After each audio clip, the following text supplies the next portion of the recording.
Assalamualaikum warahmatullahi wabarakatuh. Ingin memperkenalkan diri, saya dengan nama Muzakir Idris dengan NPM 2519101096 dari Prodi Pendidikan Agama Islam kelas L Fakultas Tarbiyah dan Keguruan Universitas Islam Negeri Raden Saleh Lampung.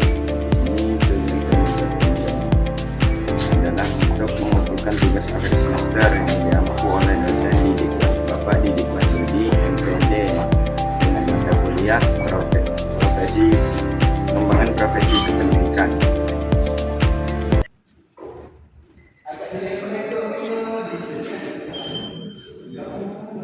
Assalamualaikum. Waalaikumsalam. Maaf ya Bapak, kebetulan tadi ada urusan. Baik Pak. Baik, hari ini masuk semuanya. Alhamdulillah masuk Pak. Alhamdulillah. Untuk memulai pembelajaran kita pada hari ini, alangkah baiknya kita membaca lafaz basmalah. Bismillahirrahmanirrahim. Ada yang masih ingat materi kita minggu lalu? Tajwid Pak. Tajwid. Nah, sekarang kita ulas kembali atau mengingat kembali materi kita minggu lalu. Dari pengertian, tujuan dan apa sih gunanya tajwid itu kita akan bahas Pak. Jadi tajwid itu berasal dari bahasa Arab, yaitu jawada, yang artinya itu membaguskan atau mengindahkan suatu bacaan. Jadi tujuannya itu agar bacaan atau pengucapan kita dalam membaca Al-Quran itu sesuai dengan apa yang diajarkan oleh Rasulullah SAW, sehingga makna ayat tetap terjaga dan bacaan menjadi lebih baik. Nah, itu untuk pengertian dan tujuan. Apa aja sih hukum tajwid itu? Nah, hukum tajwid ada banyak, mulai dari mati dan tanwin, mati dan tanwin, terus wakola, atau bi'i dan lain-lain. Untuk hari ini kita akan belajar tentang nun mati, hukum nun mati dan tanwin huruf. Ada berapa sih hukum nun mati dan tanwin itu?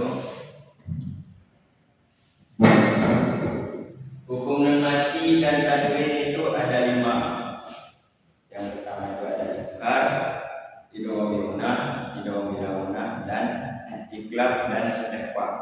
Nah, pada dasar itu kita akan belajar tentang izhar.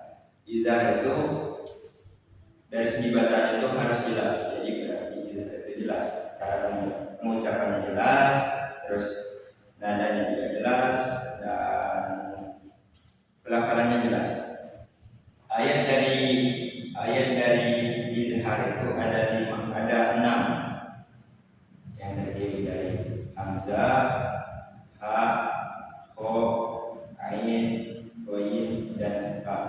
Nah, itu huruf-huruf izhar.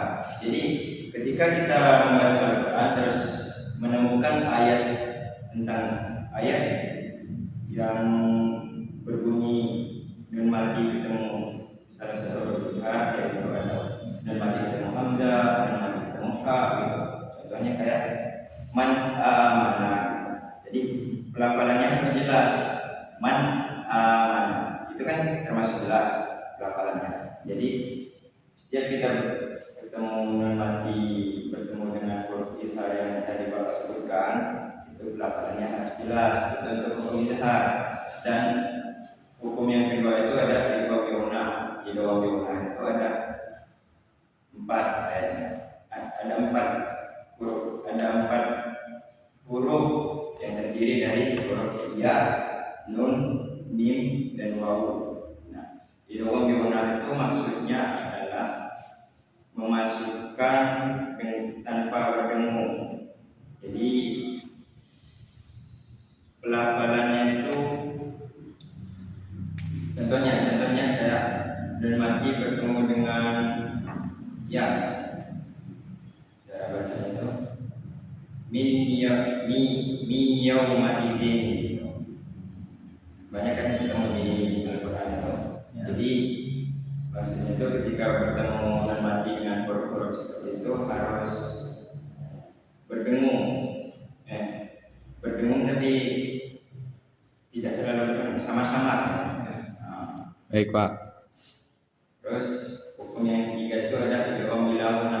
Idgham bilauna itu memasukkan ayat dan mati tanpa dengan berdengung. Masukkan ayat dan mati dengan berdengung. Huruf nun mati itu huruf idgham bilauna itu ada dua, yaitu lam dan ro. Contoh dari ayat idgham bilauna itu adalah mir robbi, nun mati bertemu dengan ro.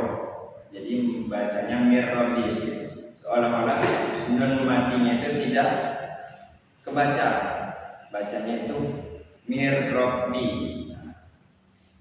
Jadi anggap aja nun matinya itu nggak ada, kita baca rohnya aja, tapi dengan berdengung. Untuk hukum yang keempat itu ada iklab. Iklab itu huruf iklab itu ada satu, yaitu ba. Nah, cara bacanya itu huruf nun matinya itu diganti dengan mim. Jadi contoh ayat itu kayak mim ba'di. Nah, itu kan dalam tulisannya itu nun mati bertemu dengan ba. Akan tetapi cara membacanya itu nun matinya diganti dengan huruf mim. Jadinya mim ba'di. Kalau orang yang nggak tahu hukum tajwidnya, dia akan membaca min ba'di. Nah, itu termasuk salah betul. Makanya belajar hukum tajwid itu penting agar menjelaskan maknanya itu lebih baik. Terus ada lagi untuk yang terakhir, yaitu ikhfa. Nah, huruf ikhfa ini adalah huruf yang paling banyak, ada 15. Kalau dalam kitab Hidayah Kesedihan itu ada nazamnya, yaitu sifjasana kamnya dan syafsong bersama berbayiban itu kodok 25. Nah, itu huruf-huruf ikhfa, mulai dari shad, fa, zal, sa, kaf, ja, jim, dan sebagainya. Intinya sisa dari huruf yang. Nah, jadi huruf ikhfa tadi ada 15. Nah, kalau enaknya kita menjelaskannya itu huruf ikhfa itu ada ta, jim, dal, zal, zai, sin, sim, shad, dod, po, do, fa, qaf, kaf. Kita tutup ya, Pak. Nah, itu huruf ikhfa. Cara bacanya samar-samar. Nah, samar-samar itu dalam artian tidak terlalu jelas, tidak terlalu berdengung juga. Jadi contohnya kayak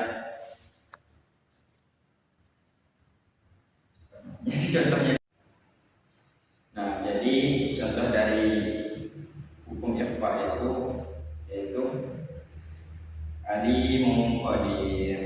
Jadi itu di situ alimun qadir itu tanwin bertemu dengan huruf qaf. Nah, cara bacanya sama-sama. Jadi alimun qadir, tidak terlalu jelas dan tidak terlalu berdengung. Seolah-olah tanwin atau nun mati jadi tidak terlalu jelas gitu. Paham? Coba lihat apa ikhfa tadi. Tidak terlalu jelas dan tidak terlalu terang. Atau Samar-samar, Pak. baik, hanya itu ya yang bisa Bapak sampaikan hari ini. Untuk mengakhiri pembelajaran kita pada hari ini, mari bersama-sama kita mengucapkan lafaz hamdalah. Alhamdulillahirabbil alamin. Terima kasih, Pak.